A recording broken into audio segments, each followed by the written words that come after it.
again, it's a long and involved story, but in essence, we raided the house in darkness. The offender had changed the hinges on the door to make it open outwards, which slows down an entry team. He was pretty clever in what he did. He'd built a trapdoor into his bedroom to try and escape that way. And my plan had changed to, because I couldn't use distractions anymore, so flashbangs or tear gas, the only thing I could do was have a team throw a ladder through his bedroom window to make it appear that they were making entry through that way, which was what we sometimes did. And I tried to gain covert entry in through the back door, but that was impossible. And my instructions were, if you hear us starting to sledgehammer or smash the way in through the back door, throw the ladder through the window. That should distract him long enough for us to get in. So our entry took probably 3 seconds longer than it should have, which is a long time in the tactical world. But in the meantime, as we started smashing away in, the ladder team did what they were told, and then there were two, within a half a second, two high-powered, heavy-caliber rifle shots. So he jumped straight out of bed and fired through the floor, the skirting board of the house, where men would have been clambering up that ladder. So it was on. So we made our way through the house according to the plan, got to the bedroom. Legally we were obliged to call out police. So he knew when we were coming. And he simply opened fire on us. The bullet-resistant vest we were using in those days were only designed to stop a pistol or a shotgun fire. And he was using a 223 caliber rifle. So for any people listening there, that's equivalent to a 5.56 M4 military round. And they travel at around, 1,200 feet per second or more. So he shot Peter 4 times in the torso, and once through the wrist. And this was pitch black. We only had small torches on our weapons, and middle of winter and pitch black. And I just have vivid memory of the flashes of gunfire and the sounds and so on. And this all happened incredibly quickly. So Peter was shot. The number 2 guy in the room was pushed aside by the force of Peter's body running into him. I was in charge of the team, so my position was number 4. That's just the way a tactical team works, for whatever reason. But I had railed against that, and I wanted to be first in through the door. In that macho sort of alpha male craziness, and so I was number 4, and number 3 was my best friend, and Steve and I had lived together and worked together for years, and he was shot in the lower torso, and the round picked him up and pushed him back into the hallway. The assault team leader of number 2, who were tasked to go to the back of the house and protect the children, started engaging the bad guy, and then the both of us rushed into the bedroom and shot him to death. And I make no bones about that, and I've never lost a moment's sleep over it. But what I went through next cost me 30 years of my life with survivor guilt and PTSD. Lights of the bedroom were turned on, the offender was down, and he had been trying to get to the trapdoor in the corner of the room. He'd fired back at us and, missed me by 6 inches, I think, the forensics later showed. But I went over to where Peter was and just, the bullets had all gone through his vest, and he was in a massive amount of pain. And I comforted him for as much as I could until the ambulances or all the paramedics arrived and took him away, and he died 2 hours later. And I just lapsed into this incredible blackness, and I blamed myself for not arguing more for the use of the equipment that I needed. I knew we needed to use. I blamed myself for not being first in through the door and agreeing for him to go first. I blame myself for all of these things that in hindsight were just completely outside my control. But that doesn't do anything when you're damaged, when you're emotionally screwed. And Steve, the other guy who'd been wounded, thank God he survived. But he was I think he died in the operating table 3 or 4 times. So by the time I got in to see him, which I think was 3 days later, I was just a mess, and I remember getting in to see him and sitting beside his bed, and this is typical cop black humour, and holding his hand, on the verge of tears, and he opened his eyes and he went, "What are you doing, mate? You think we're gay? I'm trying to tune a couple of nurses, for God's sake." The guy's there and he's been operated on a number of times, and still has the bullet in his just in front of his spine now. They couldn't take it out because it would have crippled him. So, but he's recovered. I see him a lot when I go back to Queensland. But that was an experience that I just never envisaged going through. Because as I said, we'd done it hundreds and hundreds of times without a shot being fired. But this guy was just wanted to shoot it out and go out in a blaze of glory, and take as many of us with him as he could, I guess. And that's the mentality of some of them. And then, in those days, there was no support. There was no psychological support. We had the funeral. Peter was killed on a Wednesday morning. The funeral was on a Friday. So the autopsy was rushed through and all of that stuff was and so it should have been. It was a massive police funeral. And then I just fell into a mess. I was drinking every day. I couldn't sleep. I had flashbacks, hypervigilance. And then maybe a month or so later, I was told that the 2 of us who killed the offender had a price on our heads from organised criminals in Sydney. So we were then given permission to carry our sidearms off duty, and that was it. There was no other support. So I was suddenly, in a situation where I was armed all the time, and I was sitting at home. Again, I can't remember. Maybe 2 months later after that, maybe a month after that, and drinking. I drank every night. I never told anybody how badly affected I was because I didn't want to be put behind a desk. So I was drinking every night, going to work in the morning, running, training, planning jobs, executing jobs, coming home, drinking, going to work, same. And one night I just sat there. My partner was out working. She was in advertising. She was at a function. And I was sitting there and just thinking about everything. Well, that job, because that's all that consumed my thoughts. Thinking about, is there something after, what pain would he have gone through, all of that. And then I still don't know why, but for some reason I picked up my my firearm and it was a semi-automatic pistol, chambered back the slide and chambered around and put it in my mouth and thought about killing myself.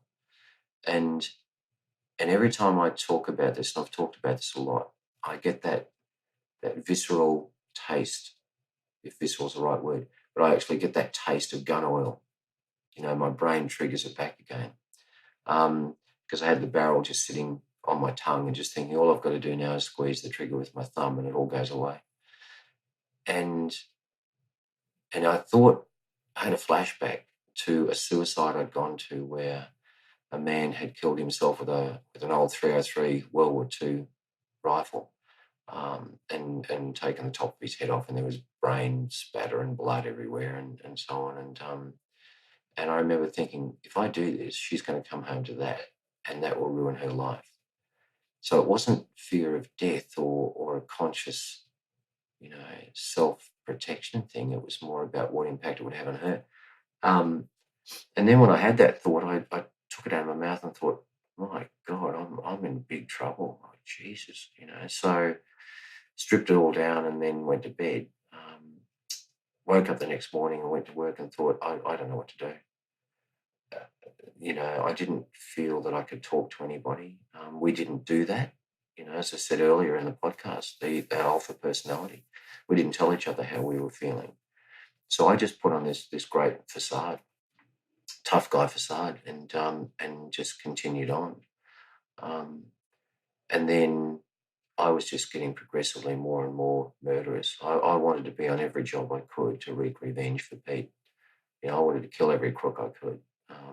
That was justified, of course, but but I knew full well I was also heading down a path that I may well do something that wasn't completely kosher. And I never wanted to be that guy. So after a siege, about a year later, where another guy was shot, I just thought I've got to get out of this, because I'm turning into the monster that I know exists, that we all have capacity to do. We all have a capacity to let the dark side control us, and mine was starting to take over. And I just thought, I've got to go. So I left the job that I thought I'd be doing forever, and went back into the covert world of surveillance and criminal intelligence, and then into sometime later I was promoted to detective sergeant into the major crime area. You said you were kind of carrying everything until 2019 when you spoke to that psychologist, but you'd managed to lift yourself up a wee bit, had you? I'd realised what the potential was going to be, and I knew that if I'd stayed in that tactical world, I'd become someone that I'm not. I knew that I'd become an operator that just really didn't care about giving people an opportunity to surrender. If there's a minuscule opportunity, I was going to blow their heads off, and I didn't want to be that person. So so it wasn't, so I had those oh God, ups and downs, I guess, where there were times where I'd think, geez, I've just got to. I'm worried about who I'm turning into. And, my partner was starting to look at me and think, well, what's going on here? And she was fabulous. She supported me through many dark, bad times. And unfortunately, in the midst of my PTSD, a couple of years later, we were married, and then not so long after that, I just left.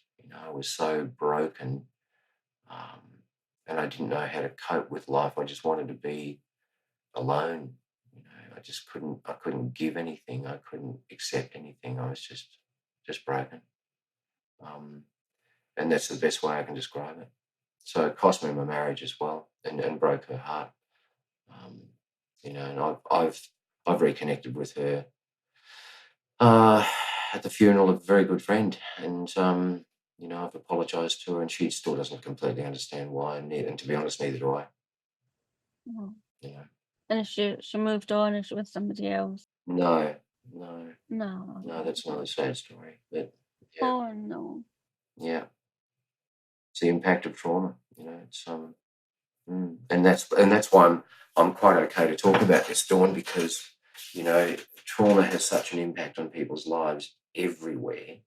And if I can help someone unburden themselves, if they hear my podcast or read my books or listen to any other podcasts or media I've done, and they feel comfortable in talking to someone about how they are, and they can unburden before it has the impact it had on me, that's what I'm after. You know, that's why I do it. So what happens next? I moved into the major crime area as a detective sergeant. But before that, I was working in the intelligence area, and part of a national task force on outlaw motorcycle gangs and all of the cool stuff again. But I was, just running surveillance and running TAC intel and strategic intel and so on. And I met my now wife in Melbourne. She was a detective in the drug squad, and that's, meeting her just gave me a spark again and made me smile again. And God, she's been with me ever since, and she has incredible patience because she went through years of my crazy ups and downs with what we now know I have. But yeah, I met her, just lightened my life, and she left the police force in Victoria, moved to Queensland, and we moved in together. And then I was promoted to a detective sergeant position in the major crime area, part of which allowed me the opportunity to run covert operatives and give them the support and the training that I'd never had. So it was a nice way to, bit of a karmic circle, I guess. So what did you do differently than what your controller did for you?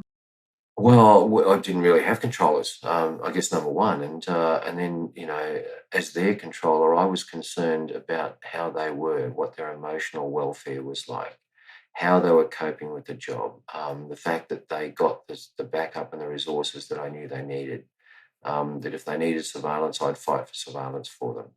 Whereas when I was doing it, we were just out there by ourselves. So it was a nice opportunity for me. And what was kind of cool was more than one of them said, oh, Banksy, we look at you not just as our boss, but you're sort of like this big brother. Well, that's great, because that's what I wanted. I wanted to have them not think that they were abandoned like we were. So it's nice to affect positive change, and that was an opportunity for me to do it. And do you think that still goes on today then? It's progressed, it's not gone Yeah. Oh, yeah. backwards? Yeah. It's gone. It's really good. I had the great pleasure to be invited to address the current covert people in Queensland only a few months ago. On the subject of resilience and identity and moral compass, and yeah, so that was kind of cool. First time That I've is been cool. first time I've been paid by the police force for a long time. What was it like then being back? You're not obviously working for them, but back in that environment again? You never leave.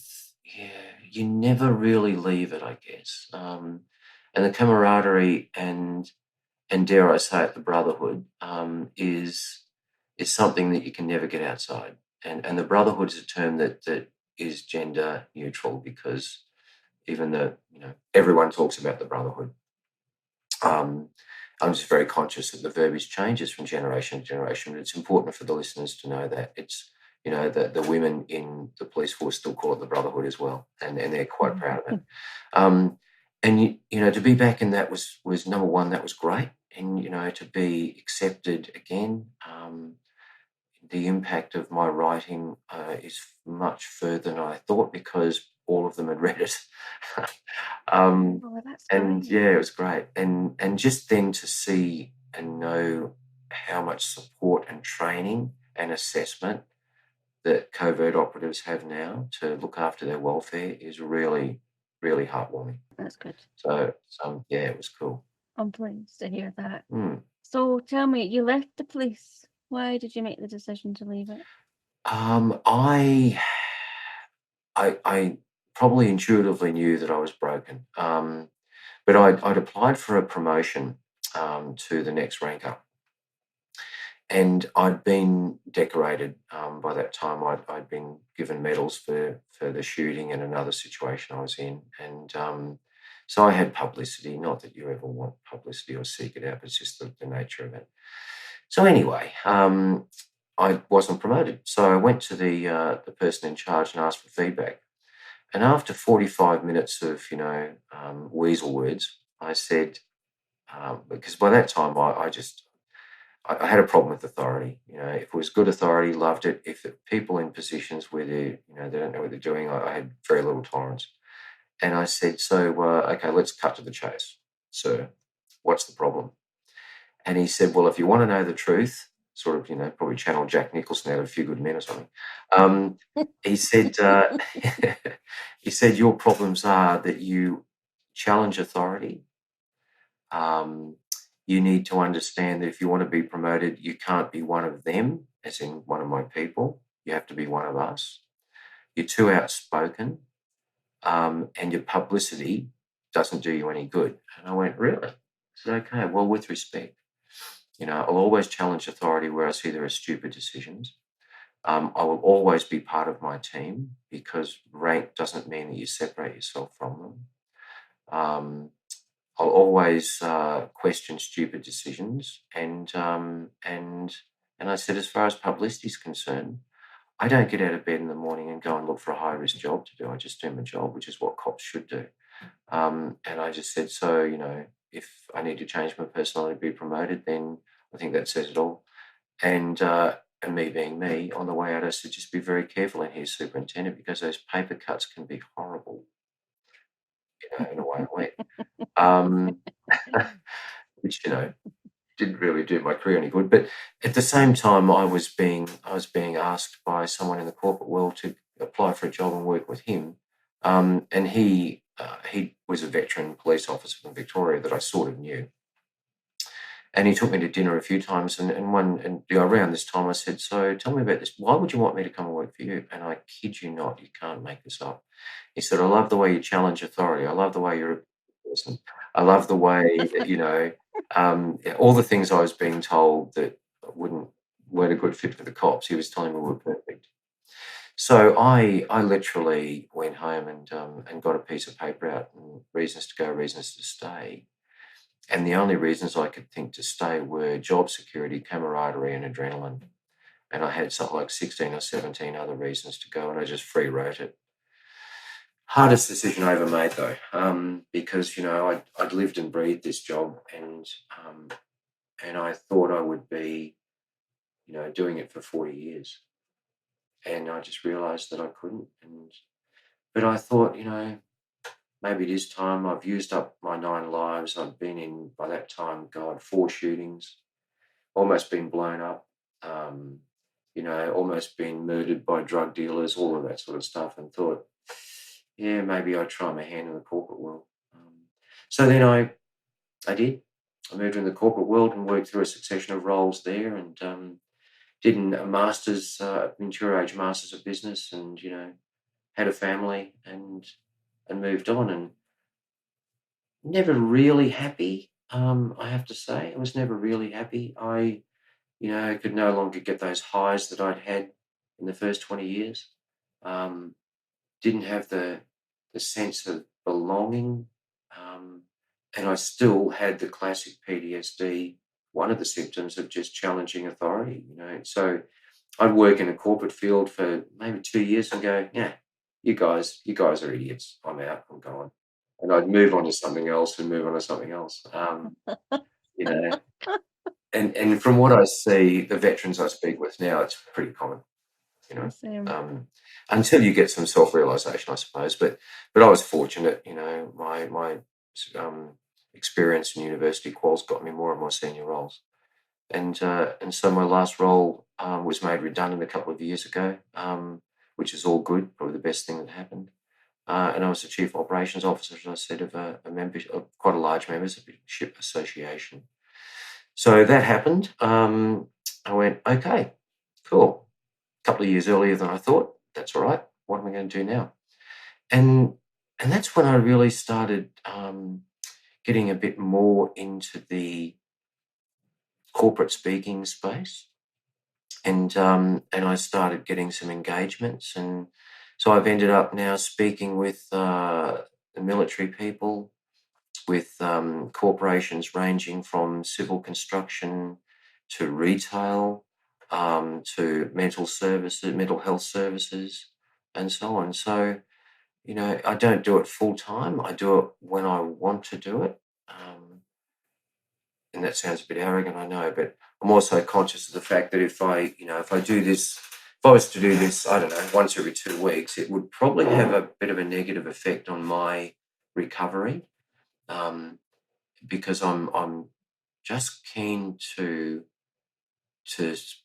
send the message about the need to be authentic around mental health, as much as I can, but while I'm still okay to do it. Yeah. Because I don't want to have, as soon as it starts to have a really an impact on me and take me back, then I'll step away for a while. And so I really appreciate you asking during the podcast, because you could see, how I was bringing those memories back. So I really appreciate you asking if I was okay to continue. That's beautiful. I love that. Thank you. But for me to have the opportunity to talk about my lived experience, whether it be through podcast, written word, or in person, I know has changed lives, because I've had people contact me and tell me, and I've had hundreds of them, and I answer every message. I answer every message individually, and ask people how they're doing, and I just only wish, and you can't change the past, but I wish that I'd had the opportunity to speak to someone decades before, because I would have recovered decades before. So any little thing I can do to help people, get over their stuff, come to terms with their stuff, move through their stuff, I will. for sure. That's lovely that you want to help other people. Well, you're still going through it yourself. Yeah, yeah, and I think we should all do that as humans. And how's your family? Have they noticed changes in you? Yeah, yeah, they have. Yeah, which is lovely. I still have some bad days. I don't think you can ever really get over PTSD. Um, but what I can do now is know when the bad days are coming, and I now have the courage and the permission to tell my family, whereas before I would have hidden it. Um, and no, they're fabulous. So no, it's all good.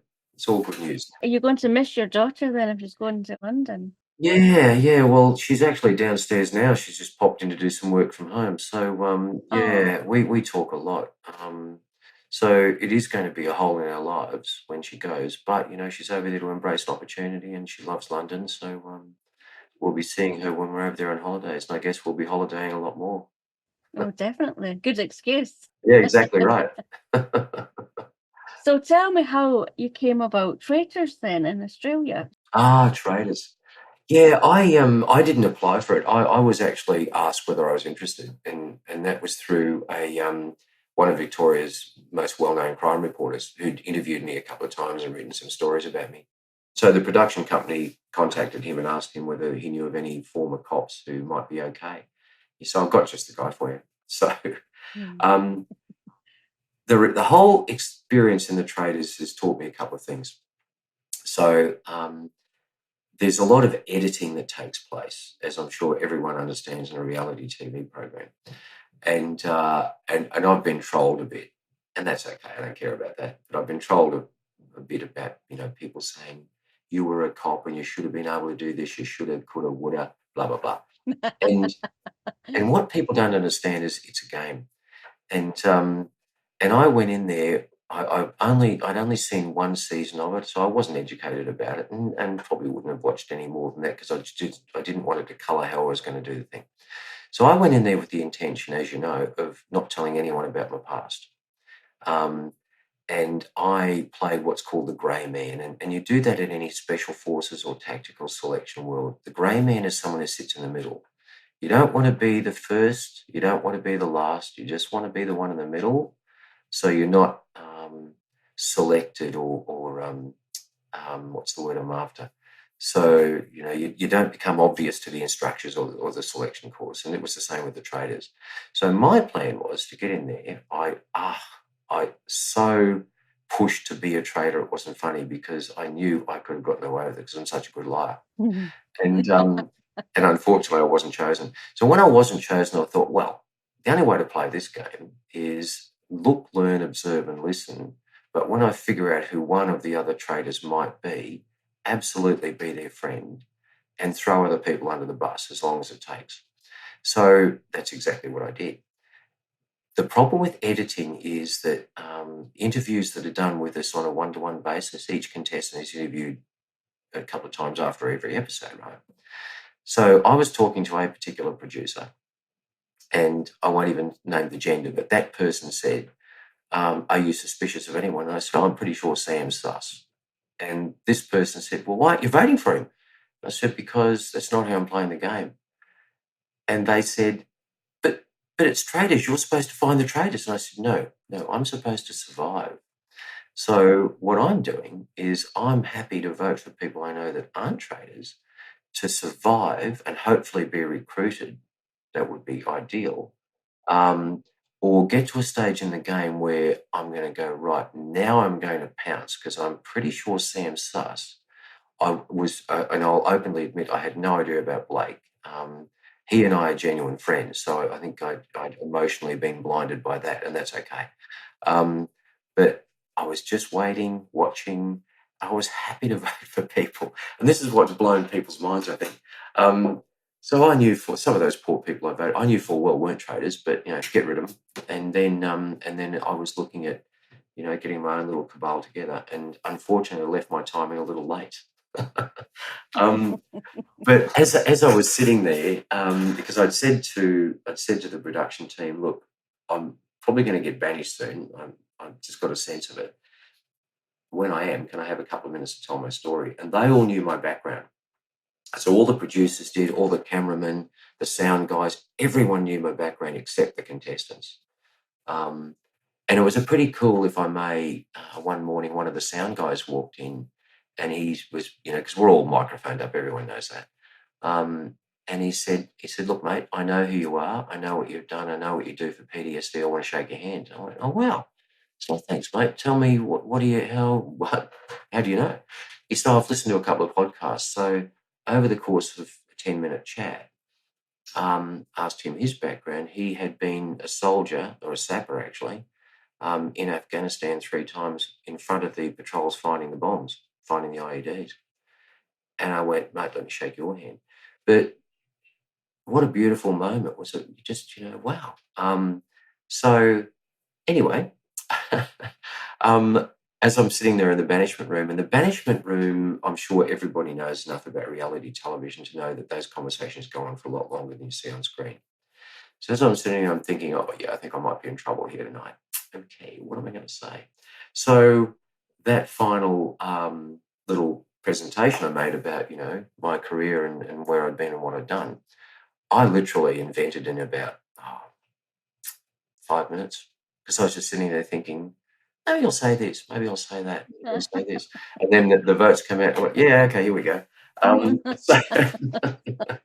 But I have to say, I didn't go there with any intention of winning, or I didn't go there thinking I was going to win the whole thing. There were certain others who did. That was their focus.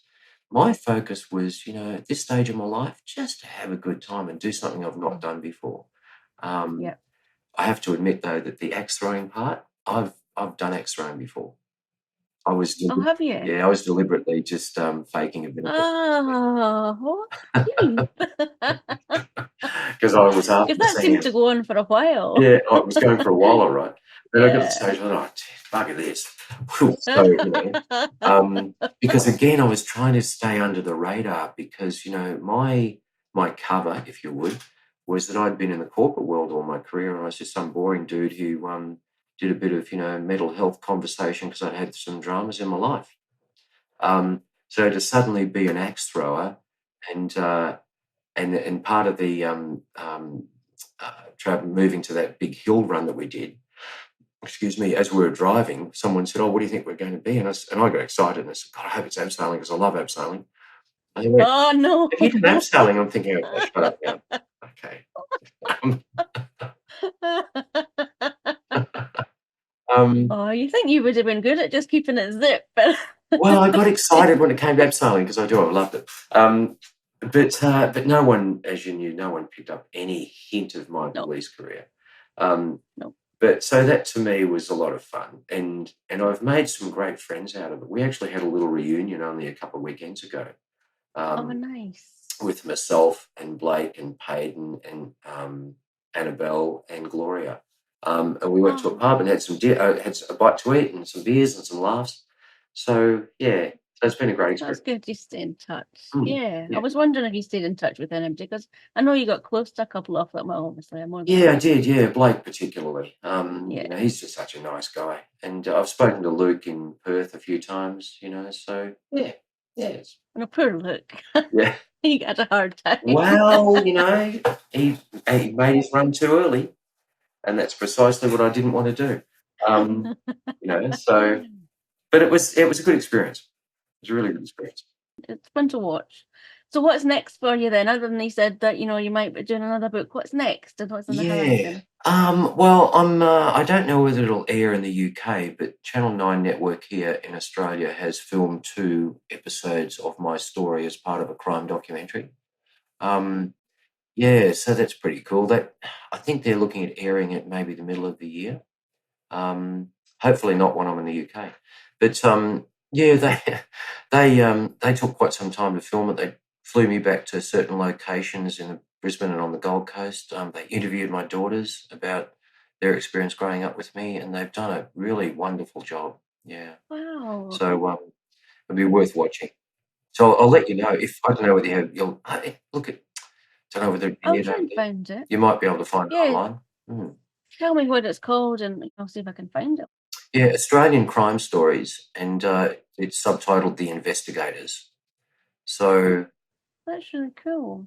yeah, I mean, how and was that? Was that emotional going back to these places? yeah, it was. Yeah, it was. In a good way, I think.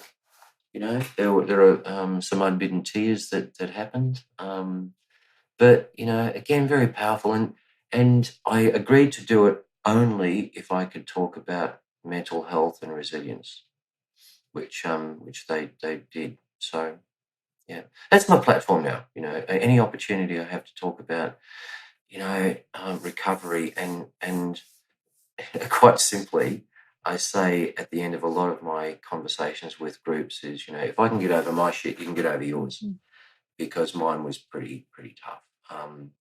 And it's not about, I'm not a clinician, I'm not an expert, I've just lived through it. And, you know, whatever I can do to help people by sharing that, I will. That's good. So Sounds like you are, and you're going to continue that's my life doing your now. public speaking. Yeah.